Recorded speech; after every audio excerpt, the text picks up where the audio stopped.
హరీష్ రావు గారు irrigation minister ఉండకం మా పాలమూరు జిల్లాకు అదృష్టం. ఎందుకంటే ముఖ్యంగా పాలమూరుకు రంగారెడ్డి జిల్లాకు నీళ్ళు ఇవ్వాలనే ఉద్దేశంతో మాజీ ముఖ్యమంత్రి గారు కేసీఆర్ ఆలోచన చేసి పాలమూరు రంగారెడ్డిని ప్రాజెక్టు పేరు పెట్టి మొత్తం 6 రిజర్వాయర్లు 6 5 కంప్లీట్ చేశారు. నాదపూరు, ఏదుల, ఒట్టెం, అదేవిధంగా కర్వెన, ఉదండపూరు 80% పైన పనులు పూర్తయినాయి.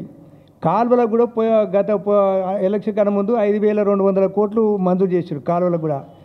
అవి కాలువలు కంప్లీట్ చేస్తే ఎన్ని లక్షల ఎకరాల వరకు ఆ పని చేస్తలేరు. ముఖ్యంగా ఎమ్మెల్యే గారితో ఏంటంటే నీ కర్వేన ప్రాజెక్టు ఆయన కట్టించారు. రిజర్వాయర్ కట్టించేటప్పుడు నువ్వు ఏడున్నావో, నీకు కొత్తగా ఉన్నావో పాతగా ఉన్నావో నువ్వే చెప్పాలి. రాత్రి బావులు కష్టపడి మేము కూడా అప్పుడు ఎమ్మెల్యేలు ఉన్నాం కదా, అప్పుడు ఎమ్మెల్యే మేము పోయినాం. రాత్రిపూట ఆడ వండుకొని నిద్ర చేసి కూడా ప్రాజెక్టులు కంప్లీట్ చేసాడు. ఇదే జూపల్లి కృష్ణారావు గారు అప్పుడు కూడా మంత్రి గారు ఉన్నారు. ఆయన మమ్మల్ని దొరకపోయి కూడా చూపించాడు ఎట్లా పనులు అవుతున్నాయని. ఇప్పుడు ఏదో ఆయన వేరే విధంగా మాట్లాడుతున్నారు చెప్పలేం, కానీ అప్పుడు మమ్మల్ని దొరకపోయి ఎన్నోసార్లు ఎంత ఫాస్ట్గా అవుతున్నాయి, ఎంత వేగంగా జరుపుతున్నాయి చూడురని. అంత వేగంగా జరిపించిన వ్యక్తి హరీష్ రావు గారు. కాబట్టి మీరు అట్లా మాట్లాడితే ఇప్పుడే మా మాజీ ఎమ్మెల్యే వెంకటేశ్వర గారు చెప్పన్నారు, మీ తాన్న చెక్ డ్యామ్లు ఎన్ని ఉన్నాయో చూసుకోండి ఒకసారి.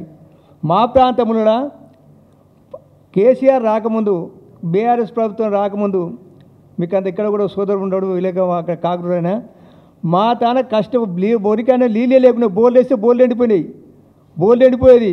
కరెంటు లేక నానా అవసరం పడ్డా మా కాంగ్రెస్ గవర్నమెంట్లో అది చెప్పనికి రాదు. ఆ విధంగా కాకుండా ఒకటి ఏంటంటే ఇరిగేషన్ మీద మాట్లాడుతున్నాం. మా తాన ఎప్పుడో కాకతీయుల రాజుల కాలంలో కట్టిన చెల్లెను పునరుద్ధరించినందుకే మా తాన వర్షాలు వాటి చెల్లు నిండి బోర్లు నడుచుకుంటూ మంచిగా పంటలు పండించినాం.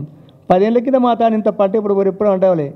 కేసీఆర్ వచ్చిన తర్వాత ఇవన్నీ చెల్లర మరమ్మతులు, దాని తగ్గట్టు కరెంటు అవన్నీ ఇచ్చేపట్టుకునే రైతులు సంతోషంగా పంట పండించుకోరు. అవన్నీ మర్చిపోయి మీరు ఒకటే అన్ని అబద్ధాలు ఆడితే పర్ఫెక్ట్ ఉండరు. అబద్ధాలు ఆడి ఎవరు మించి ఉండడు. కానీ అబద్ధాలు ఆడకుండా చేసిన దానికి కూడా ఎమ్మెల్యే గారు చెప్పినట్టు చేసినట్టు మేము చేసినట్టు టెంకాయలు కొడతారు. విచిత్రం అంటే నేను చేసినట్టు మేమే చేసామో టెంకాయలు కొడతారు.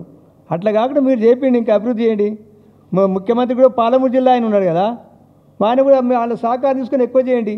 ఇప్పుడు 6 రిజర్వాయర్లు 5 కంప్లీట్ అయింది. ఒక్కటి మన లక్ష్మీదేవపల్లి ఉండదు, అది 9.5 ఏళ్ళ 5 రిజర్వాయర్లు కట్టినాం. ఇప్పుడు 18 ఏళ్ళు అవుతుంది కదా, ఇప్పుడు లక్ష్మీదేవపల్లి ఒకటే రిజర్వాయర్ ఉండదు, అది కంప్లీట్ చేసి ఇల్లు అండి. కాబట్టి పని చేయండి, కానీ పనికి మాలిన మాటలు అబద్ధాల మాటలు మాట్లాడకూడదని వాళ్ళకి విజ్ఞప్తి చేస్తున్నాం.